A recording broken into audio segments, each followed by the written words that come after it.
सहनाववतु सहनौ भुनक्तु सह वीर्यं करवावहै तेजस्विनावधीतमस्तु मा विद्विषावहै। ओम शांति शांति शांति। वैदिक जीवन पद्धति की इस कक्षा में आप सबका हार्दिक स्वागत है, अभिनंदन है।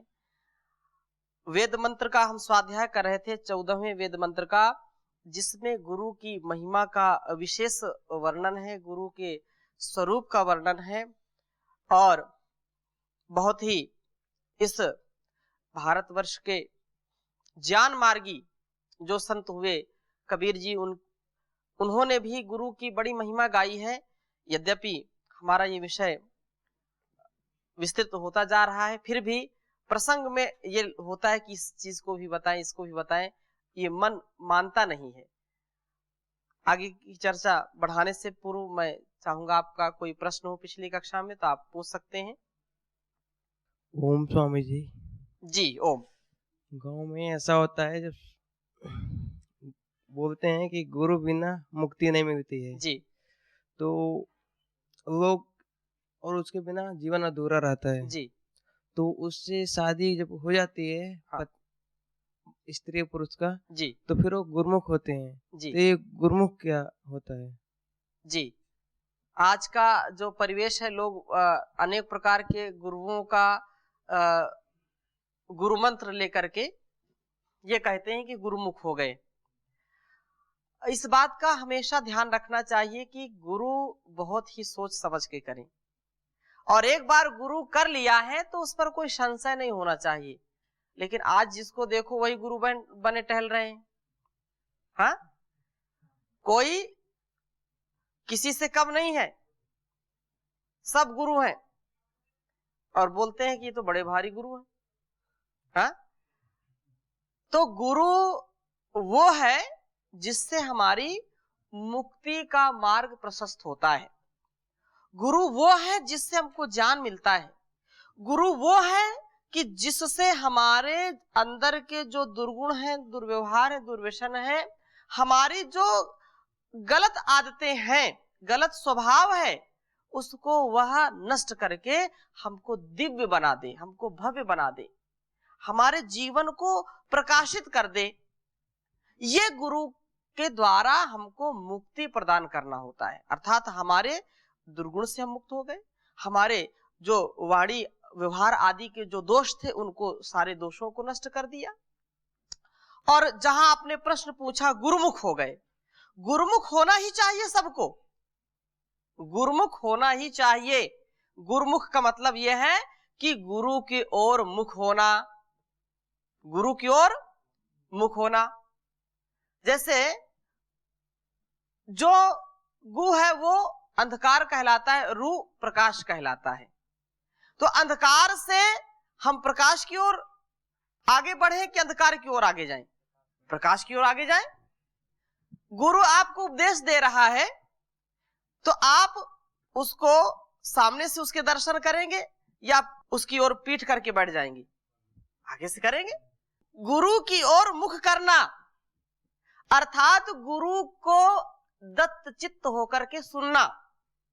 गुरु ने जैसा निर्देश किया वेदोक्त आचरण करना, गुरु के द्वारा सद्ज्ञान जो दिया जाता है उसका पालन करना।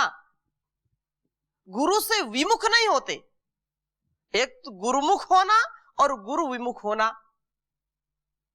गुरु की ओर से जो है अपना मुंह फेर लिया। अब जिसने प्रकाश से अपना मुंह फेर लिया तो वो तो अंधकार में ही जाएगा। बात स्पष्ट हो गई? ऐसे जी। और कुछ गुरु होते हैं वो खुद, उनको ज्ञान नहीं होता, वो गुटखा फिर सुरती। हाँ, ये बड़ी विडंबना है। तो ऐसा क्या? ऐसे लोगों को गुरु बनाना ही नहीं चाहिए। उनको ज्ञान नहीं होती या उनको ज्ञान होता है लेकिन अपनी इंद्रियों पर उनका नियंत्रण नहीं होता है। वो स्वयं ऐसे असेवनीय पदार्थों का सेवन करते हैं जिससे व्यक्ति के जीवन में दुख आता है। ऐसे पदार्थों का सेवन, मादक द्रव्यों का सेवन, जिससे व्यक्ति की बुद्धि अशुद्ध हो जाती है। ऐसा हमारे वेद, उपनिषद, दर्शनों में कहीं वर्णन नहीं मिलता कि ऐसे पदार्थों का सेवन करें। वहां तो बुद्धि की शुद्धि के लिए बार बार प्रार्थना की जाती है कि हम ऐसे द्रव्यों का सेवन ना करें, हमारी बुद्धि की शुद्धि करिए। आप रोज मंत्र बोलते हैं कि धीमहि धियो यो नः प्रचोदयात्, कि हे परम पिता परमेश्वर, आप मेरी जो है हमारी बुद्धियों को सन्मार्ग की ओर प्रेरित करें। या मेधाम देवगणा पितरश्चोपासते, उस मेधा की आप कामना करते हैं जो हमारे ऋषि मुनियों ने उस मेधा को पाकर के अपने जीवन को धन्य कर लिया। लेकिन जो ऐसे लोग अपनी इंद्रियों पर जिनका नियंत्रण नहीं है और वो गुरु बन करके दूसरों को छलते हैं, दूसरों को ठगते हैं, वो कभी भी सुख को प्राप्त नहीं हो सकते। ऐसे गुरु सदगुरु नहीं हो सकते। वो तो जो है शेर की खाल में भेड़िया होते हैं। ऐसे लोगों से बचना चाहिए। और किसी कोई प्रश्न? तो इसकी महिमा को और जो है दो तीन दोहा आपको मैं और बोलना चाहूंगा कि गुरु बिन जान नहीं होता है। और आगे भी कह रहे हैं, गुरु बिन जान ना उपजे, गुरु बिन मिले ना मोक्ष। मोक्ष गुरु बिन जान ना उपजे, गुरु बिन मिले ना मोक्ष। गुरु बिन लखे न सत्य को, गुरु बिन मिटे न दोष रे कबीरा, गुरु बिन मिटे न दोष। गुरु के बिना व्यक्ति मोक्ष को प्राप्त नहीं कर सकता है। अब गुरु का तात्पर्य यही आप समझिए, जिनसे हमको ठीक ठीक दिशा मिलती है, वो हमारे गुरु हैं। वो हमारे मार्गदर्शक हैं, पथ प्रदर्शक हैं, जिससे हमको अपने गलत स्वभावों से निवृत्ति का मार्ग मिले। वो हमारे गुरु हैं। गुरु अनेक लोगों को लोग बनाते हैं। तो कह रहे हैं कि गुरु के बिना ज्ञान नहीं प्राप्त हो सकता और गुरु के बिना मोक्ष की प्राप्ति नहीं हो सकती। मोक्ष का मतलब क्या? अपने छोटे छोटे दुर्व्यवहारों से मुक्त होना। पहले हम अपने स्थूल जो दोष है उनसे तो मुक्त हो जाएं, फिर उस मुक्ति की बात बाद में होगी। अपने स्थूल दोषों को जब हम दूर करेंगे, उनसे मुक्त हो जाएंगे, तब जाकर के उस मुक्ति की हम कामना करें। अपने वाणी, व्यवहार, आहार, विचार को हम नियंत्रित नहीं कर रहे हैं और मुक्ति की कामना कर रहे हैं, मोक्ष की, तो कैसे काम चलेगा? ये असंभव है। इसलिए कहते हैं कि गुरु के बिना मुक्ति नहीं होती, गुरु के बिना सत्य के दर्शन भी नहीं हो सकते। और मनुष्यों में अनेकों दोष हैं, काम, क्रोध, लोभ, मोह, ये सभी गुरु की कृपा से ही दूर होते हैं। वो हमको सच्चा मार्ग दिखाता है, प्रकाश देता है। गुरु नारायण रूप है, गुरु जान को घाट।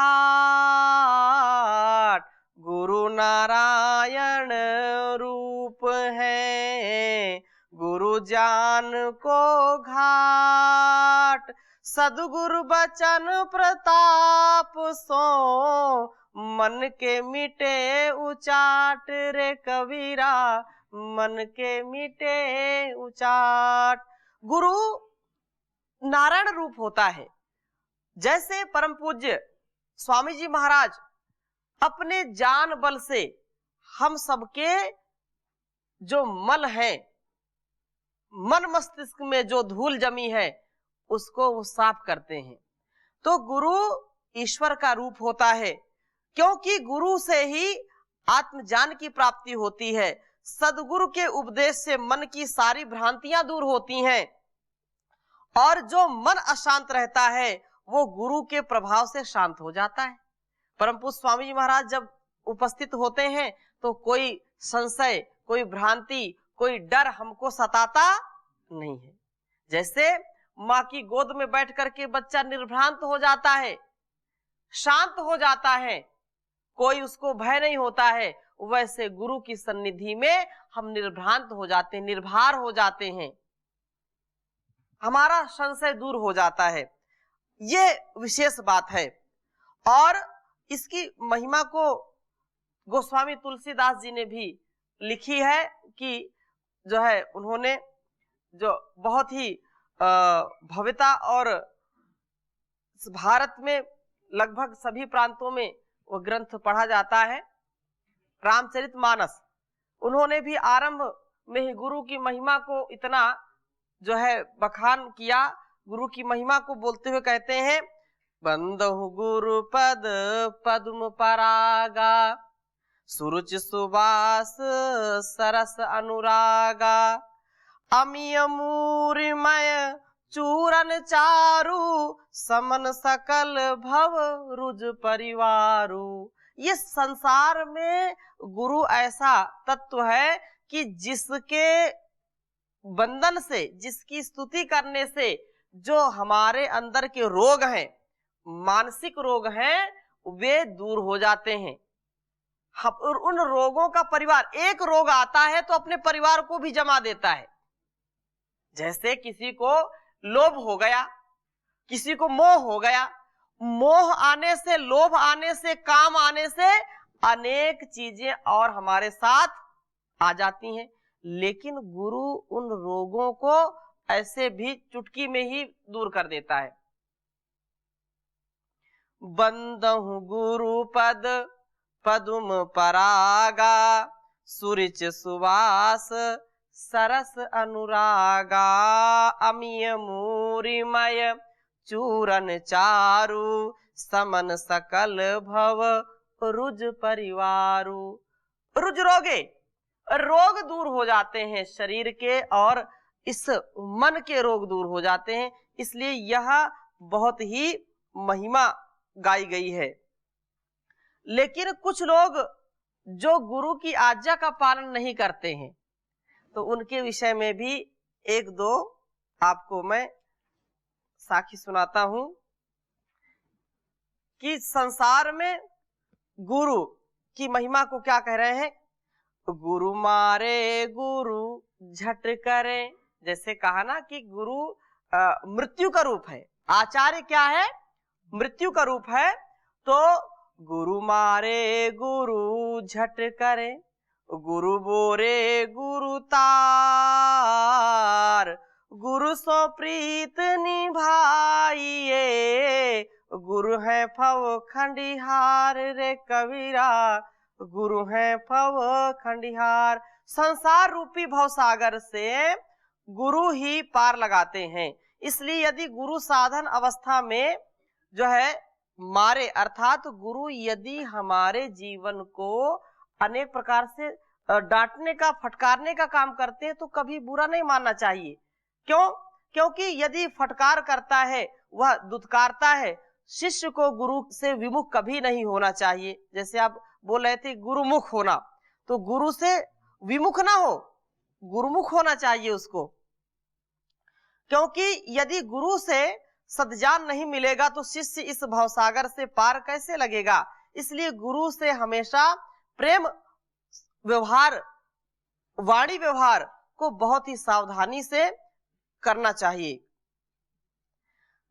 और कह रहे हैं, कबीर हरि के रूठते गुरु के शरण जाए, कहे कबीर गुरु रूठते हरि नहीं होत सहाय रे कबीरा, हरि नहीं होत सहाय। यदि गुरु से व्यक्ति रूठ गया तो उसका हरि भी सहाय नहीं होता है। हरि यदि रूठ गया तो गुरु सहाय हो सकता है, गुरु ऐसा मार्ग दिखला सकता है कि वो फिर हरि प्रसन्न हो जाए। ईश्वर यदि रूठा हुआ है और गुरु आपको सद्ज्ञान दे दे तो आप ईश्वर के प्रति जागरूक हो जाएंगे। ईश्वर की भक्ति और उसकी शक्ति से आपका जीवन मुक्ति युक्त हो जाएगा। लेकिन यदि गुरु रूठ गया तो हरि आपका सहाय नहीं कर सकता है। अर्थात गुरु का प्रिय आचरण हमको सद्ज्ञान देता है। गुरु के द्वारा ही हम अपने जीवन को अच्छा कर सकते हैं। इसी को और कहा, हरि रूठे गति एक है, गुरु शरणागत जाए, गुरु रूठे एकौ नहीं, हरि नहीं करे सहाय। हरि के रूठे होने पर गुरु की शरण मिल जाती है, परंतु गुरु के रूठने पर ईश्वर भी सहाय नहीं होते, अर्थात ईश्वर भी सहायता नहीं करता है। तो यही बात जो है हम इस वेद मंत्र में पढ़ रहे हैं कि ईश्वर को समझने का, जांचने का और ईश्वर के गुणों से अपने आप को ओतप्रोत करने का मार्ग गुरु प्रशस्त करते हैं। तो आचार्य नियमों में बांधता है, आचार्य नियम में बांध सकता है, उसका पाप निवारण कर सकता है, धो सकता है।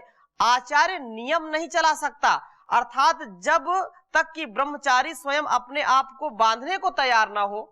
जैसे बात कही कि गुरु तो तैयार है हमको तारने के लिए, लेकिन हम गुरु की बात को जब स्वीकार नहीं करते तो कैसे तरेंगे, मरेंगे। यदि तरना है तो गुरु की शरणागति में रहना है, गुरु का प्रिय आचरण करना है। ब्रह्मचारी स्वयं अपने आप को बांधने को तैयार ना हो, अर्थात इस तरह अपने आप को मारने को तैयार ना हो। वरुण के बाद आचार्य सोम है, नियम तभी तक बंधन लगते हैं और अखरते हैं जब तक कि हमारी प्रवृत्ति उनके उल्लंघन करने में रहती है। बंधन में ही सृजन है, गुरु के बंधन में यदि हम नहीं आते हैं तो हमारा सृजन कभी हो नहीं सकता। गर्भ में 9 माह यदि बच्चा मां के बंधन में ना रहे, नस नाड़ियों में बंध करके ना रहे, तो शिशु, उस बच्चे का निर्माण हो सकता है क्या? नहीं हो सकता, कभी नहीं हो सकता है। इसलिए बंधन में ही सृजन है। गुरु से अपने आप को बांध लीजिए, तब जाकर के कल्याण होगा। आचार्य को सोम रूप दिखने लगता है, अर्थात आचार्य प्यारा, अभयंकर, सौम्य लगता है, उसकी जीवनदायी रूप प्रकट होने लगता है। इसके बाद वह औषधया बनता है, दुख दर्द पीड़ा को हटाने वाला बनता है। जब उसके यम रूप को हमने सहन कर लिया, उसके मृत्यु रूप को हमने सहन कर लिया, तो सोम बन जाता है हमारे लिए। और सोम में भी जब हम अपनी आस्था को, अपनी श्रद्धा को, अपनी भक्ति को और बढ़ा करके उसके दिव्य दर्शन करते हैं तो वो औषधि बन जाता है।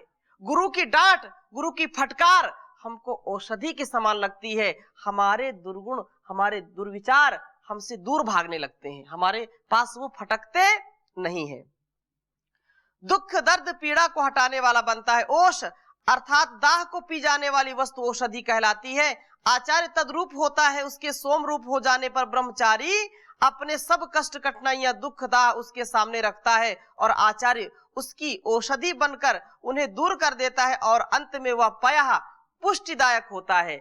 जिसने औषधि का सेवन कर लिया है, औषधि को उसने धारण कर लिया है, तो औषधि के बाद पुष्टि की प्राप्ति होती है। यदि जिसने औषधि ही नहीं ली है तो पुष्टि उसको कभी मिलेगी नहीं। आचार्य रूपी औषधि को जिसने धारण किया है, पुष्टिकारक औषधि को जिसने धारण किया है, वही व्यक्ति अपने तन मन और आत्म बल से युक्त हो सकता है, अन्य नहीं हो सकते। क्योंकि उनके अंदर कहीं ना कहीं वो दुर्गुण, वो छिद्र, वो कमी, वो कमजोरी, वो बुजदिली रहेगी, कहीं ना कहीं उनको धराशायी कर देगी, कहीं ना कहीं गिरा देगी। लेकिन यदि गुरु के इन रूपों का उसने अपने जीवन में आधान किया है तो कभी वो पतित नहीं हो सकता है। दूध पिलाने वाली, जीवन रस पिलाने वाली माता बन जाता है गुरु। जैसे माँ अपने बच्चे को, अपने पुत्र को, पुत्री को एक जीवन देने वाली बन जाती है, वैसा गुरु बन जाता है। आचार्य के पयः रूप में आ जाने पर ब्रह्मचारी का नया जीवन पाना पूर्ण हो जाता है। इस तरह आचार्य मृत्यु होकर के नव जीवनदायी होता है, महाभयंकर रूप होकर के अंत में पयः रूप बनता है।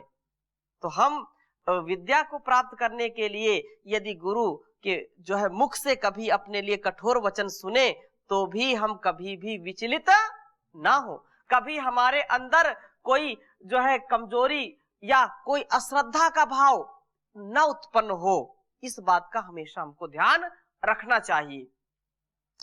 और इस मंत्र के उत्तरार्ध में कहा कि सत्वाना जीमूता आसन तैरिदम स्व आवृतम। आचार्य के 5 रूप मृत्यु, वरुण, सोम, औषधि और पया, ये 5 रूप उनके 5 सत्व हैं, 5 बल हैं, 5 शक्तियां हैं। उसकी ये शक्तियां जीमूत होती हैं, जीवन बरसाने वाली होती हैं। जीमूत का अर्थ मेघ इसलिए है क्योंकि यह जीवन अर्थात जल को बरसाने वाला होता है। आचार्य क्योंकि यह जीवन अर्थात जल को बरसाने वाला होता है। आचार्य के ये 5 सत्व, उसका मृत्युत्व, उसका वरुणत्व, उसका सोमत्व आदि उपर्युक्त प्रकार से जीवन बरसाने वाले होते हैं, जीमूत होते हैं, जीवन वर्षक बादल होते हैं। आगे कहा कि तैहि इदम स्व आवृतम, उन्हीं सत्वों द्वारा आचार्य ने इस स्व का आहरण किया है, संग्रह किया होता है। आचार्य ब्रह्मचारी के लिए द्युलोक में जिस स्व का, जिस तेज का, जिस सुख का आहरण करता है, वह उस अपने इन सत्वों द्वारा ही करता है। आचार्य को अपने में जो दिव्य तेज व दिव्य सुख प्राप्त होता है, वह इन्हीं 5 सत्वों द्वारा होता है। इस तेज का जो वह अपने ब्रह्मचारियों के लिए द्युलोक से उतारता है, बरसाता है, तो वह भी अपने इन मृत्युत्व, वरुणत्व आदि 5 सत्वों द्वारा ही उतारता है, ब्रह्मचारियों के लिए बरसाता है। यह सब महिमा आचार्य के मृत्यु आदि 5 रूपों की है, और इन सब रूपों में उसका सबसे पहला रूप मृत्यु है। इसलिए हे ब्रह्मचारियों, संबोधन कर रहे हैं, हे ब्रह्मचारियों, ब्रह्मचारी यदि बनना चाहते हैं या ब्रह्मचारी बनना चाहने वालों, जिनके अंदर यह है कि मैं ब्रह्मचारी बनूं, क्योंकि ब्रह्मचर्य की बहुत ही महिमा गाई, तो इस कार्यक्रम को देखने वाले भी लोगों के अंदर ये मन में है कि इस जीवन में तो हम ब्रह्मचारी नहीं बन पाए हैं, आगे जीवन मिले तो हम ब्रह्मचारी ही बने और वैदिक गुरुकुलम में आकर के पढ़ें। हजारों लोगों की ऐसी कामना है, तो उनकी कामना भी पूरी होगी। तो कह रहे हैं कि ब्रह्मचारी बनने की इच्छा रखने वालों, सचमुच जो शिष्यत्व है उसको स्वीकार करो, उसको स्वीकार करने की जो चाहना है, आचार्य के मृत्यु रूप को देख करके कभी घबराना नहीं। आचार्य यदि हमको अपमानित करता है, डांटता है, तो हम उससे कभी भी भागे नहीं, बल्कि उसको गंभीरता से जो है सोच विचार करके अपने आप को सौभाग्यशाली समझें। उसे मृत्यु बनने देना, वह तुम्हारी नाना इच्छाओं को रोके, वह तुम्हें तुम्हारी जो है मर्जी के बिल्कुल उल्टा चलने को कहे, कठोर तपस्या कराए, तुम्हें संयम के पासों में बांधकर तुम्हारे पूर्व संस्कारों को, तुम्हारे बुरे अपनेपन को, तुम्हारे क्षुद्र स्वार्थों को कुचल डाले, मार डाले, तो इस तरह अपने आप को मरने देना, क्योंकि बिना मरे नया जन्म मिलता नहीं है।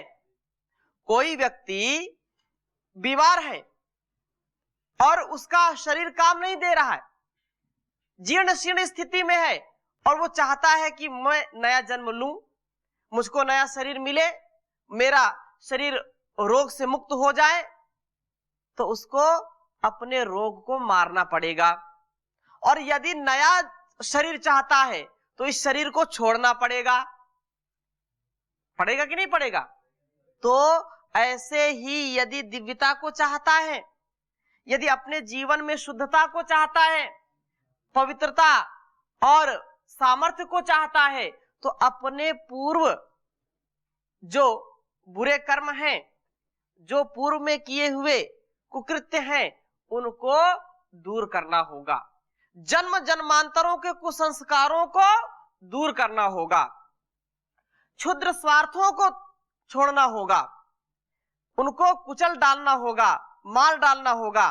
तो इस तरह अपने को मरने देना और इससे इस विश्वास में अटल रहना कि बिना इस तरह मरे नव जीवन नहीं मिल सकता है, बिना इस तरह पूर्ण आत्मसमर्पण किए कल्याण नहीं हो सकता है।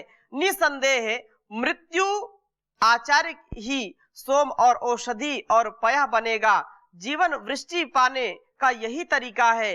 इसी प्रकार आचार्य तुम्हें जो तुम्हारे लिए स्व का आहरण कर सकेगा। तुम अपने आप को अर्थात पुरुष को आज बनाओ तो आपा की वर्षा होगी, अपने पुरुष को, अपने आप को जब हम तपस्या की भट्टी में तपाएंगे, यज्ञ करेंगे, यज्ञमय जीवन बनाएंगे, तो वर्षा होगी, वृष्टि होगी, जिससे इस सृष्टि में, इस जीवन में, इस संसार में दिव्यता का आधान होगा। बिना अपने आप को समर्पित किए हमारा जीवन कभी बन नहीं सकता है। अपने आप को बिल्कुल जो है शरणागति में अपने आप को खड़ा करना पड़ेगा। कोई आशा नहीं, कोई तृष्णा नहीं, कोई चाहत नहीं, बस गुरु की आज्ञा का पालन। इस जीवन को गुरु की शरण में रखना।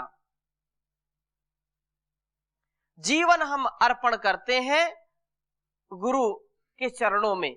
ऐसा जब हमारे अंदर संकल्प होगा तो निसंदेह आपका व्यक्तित्व अपार हो जाएगा।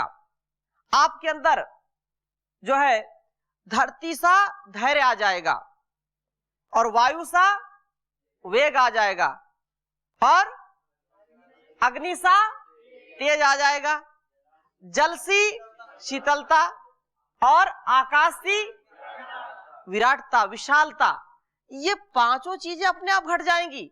यही तो गुरु करता है कि हमारे अंदर धरती जैसा धैर्य का आधान कर देता है। धरती कितना सहती है और अग्नि जैसा तेजस्वी बना देता, क्योंकि गुरु स्वयं अग्नि रूप होता है। वो अग्नि रूप होता है, अपने समान सबको बना देता है। वेग, प्रचंड पुरुषार्थ, प्रचंड साहस, ये बहुत ही उत्तम है जब हम अपने जीवन को गुरु के चरणों में समर्पित करते हैं। बिना समर्पण के कुछ हो नहीं सकता। अर्पण, समर्पण ये बहुत आवश्यक है। बार बार इसका हम संकल्प करते रहें, संकल्प से एक क्षण के लिए भी विचलित ना हो। आंधियां आएंगी, तूफान आएंगे, स्वार्थ आएंगे, कमजोरी आएगी, क्रोध भी आएगा, निराशा भी आएगी, हताशा भी आएगी, लेकिन कभी विचलित नहीं होना। कभी बिल्कुल अंधेरा लगेगा, अब क्या करें, ये कैसी स्थिति में आकर के हम खड़े हो गए, कुछ समझ में नहीं आ रहा, गुरु ऐसा क्यों करा रहा है, गुरु मुझको क्यों अपमानित करता है, मेरी प्रशंसा क्यों नहीं करता है, सबकी प्रशंसा करता है, मेरी क्यों नहीं करता। वहां पर ठहरे रहना, वहां पर धैर्य रखना, विचलित नहीं होना, वहां पर अपने आप को कमजोर महसूस मत करना। वहां पर अपने आप को जब स्थिर रखेंगे तो धीरे धीरे वो चीजें अपने आप आ जाएंगी। गुरु की नजर से कोई बच नहीं सकता। ऐसा नहीं कि गुरु आपका ध्यान नहीं रखते। गुरुकुल के सारे ब्रह्मचारी हैं, गुरु का ध्यान है एक एक ब्रह्मचारी के ऊपर। ऐसा गुरु का सामर्थ्य होता है। तो इस हम संकल्प से ओतप्रोत हो और हम अगली कक्षा में अगले मंत्र को लेंगे। आज यहीं पर विराम करते हैं। ओम शांति शांति शांति।